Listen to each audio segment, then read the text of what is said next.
Pheasant Productions presents the math of ESP, why it works, even if you don't believe in it. Okay, I've been talking about all of this, the idea that you have the Fukushima radiation, which is doing atmosphere, land, and most importantly, ocean. Okay, extreme ocean pollution. The Japanese government wants to drop 1 million tons of radioactive waste that they were saving to not get in the ocean, into the ocean, because they don't know what the heck else to do with it. That's how humans deal with issues. Oh, over my shoulder, see, it doesn't exist. Under the rug, oh, see, it doesn't exist. What's going on now is more than climate change, folks. It is the result of massive arrogance, massive pollution, and massive disregard for your own safety. Now, as I said, you got the Fukushima radiation, nuclear radiation, radiation by itself. The sun itself is going to cause skin cancer, right? So if you can get skin cancer from standing under the sun, what do you think is happening if Fukushima, all the nuclear power plants, and I downloaded a map of it, and it was something like 180 some nuclear spills, accidents of power plants have happened in like the past, I think it went back to like 1989, 1990 time period. It was only covering like 25, 30 years, you know. I mean, you go back to Chernobyl, which is, 87, so, yeah, that's pretty bad when you've got that many accidents and your government is saying, oh, don't worry, nuclear industry is absolutely safe, nuclear bombs are absolutely safe. Man, you got another one of those beers? Yeah, that's the kind of logic they're using. So, you got all kinds of nuclear waste. All these nuclear, all these 55-gallon barrels, especially, like I said, the barrels, they are finding anything that is 30, 35 years, 40 years old is rotted. Okay? You don't think this is happening? Go look at what's happening up at Hanford, where you have, I think it's like million-gallon steel double-walled containers that were meant to last 20 years, and they're now like 40 years old. Yes, so they are leaking. This radiation liquid is extremely deadly. They have no other way of containing it. It's leaking into the groundwater, which goes into a tributary of the Columbia River, just a little ways downstream. So, somewhere around 2000 is when I first heard of the Columbia River showing contamination signs from Hanford. According to most of the news releases right now, they are trying to say, oh, Hanford isn't doing anything to the Columbia River. Yeah. Trust your government. They will always lie to you. Okay, then you got all the oil and coal pollution. You've got all the various chemicals. I want to do that, so yes. M-E-D-I-C-A, medical waste, yes. How can you prevent yourself from creating a superbug if you have factory farming just literally pouring antibiotics into the feed of chickens and pigs and cows and whatever, turkeys and whatever they have, wherever. I mean, one of the biggest problems with the Atlantic salmon, farm-raised Atlantic salmon, is the same thing, because you have this small container with a whole lot of individual animals. You're dumping massive amounts of food on it. Your only interest is what you can get for food to feed humans, sell to humans, and you really don't care about the waste product and stuff like that. Well, the Atlantic salmon, they're dumping antibiotics into this. These pens are in the oceans, folks. These pens are not in a swimming pool. They are out in the literal ocean. So they are literally dumping vast quantities of human-created antibiotics into the oceans, okay? You have all that going on. The microplastics are not part of that at the moment. But then you have the factories and the volcanic release of SO2, okay, which makes your acid rain. It changes the acid and pH balance. So again, you have this major amount of available ways to have a genetic mutation.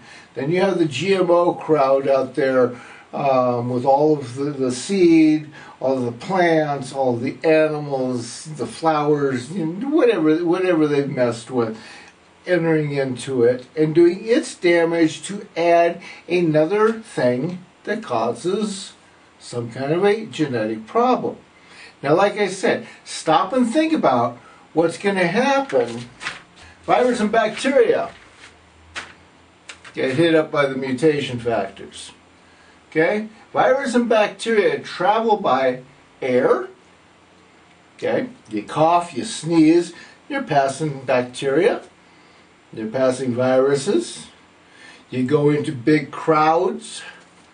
You know, you start seeing an awful lot of people wearing, you know, the little quasi-hospital masks, you know, that do stop and they do some help. Anybody that actually walks around and sees it, when you see this mask and, you know, it goes like this, and you see all this breathing space here for air to flow through here, it's quite obvious you're not pulling it through the mask that much. Okay, so they don't really understand what they're doing with the mask, so they don't put the mask on properly to try and keep virus and bacteria out all the time. Some people do, not all of them do. These are peasants. So you have air. Now, like I just said, you have spore. You also have, like, birds, butterflies, you know, flying bugs and stuff like that. They can pick up your spore, i.e., a mold or a bacteria, you know, around the house type of a thing, and transmit it someplace else. Okay, but you have this air transport naturally made. Okay. Wild animals are all over the place. They travel all over the place. And like I said, not so teasingly, what are you going to do? Everybody going to sit out there and every time you see a bird in the air, you're going to blow it out of the sky and shoot it down? Yeah. So that's how you're going to stop bird flu, right? And bird flu is always mutating. So they already know it mutates. And now you got all this to mutate it. Without control, without anything you can do about it, okay? So, you know, anything in the air is going to kill you. Water. You got drinking water, you got salt water, you got lakes and oceans and beaches. Think of all the different places you come in contact with water. Okay, you have all of that sea life, okay? Whales, fish, shrimp, sea worms and cucumbers and kelp and crabs and mussels and clams.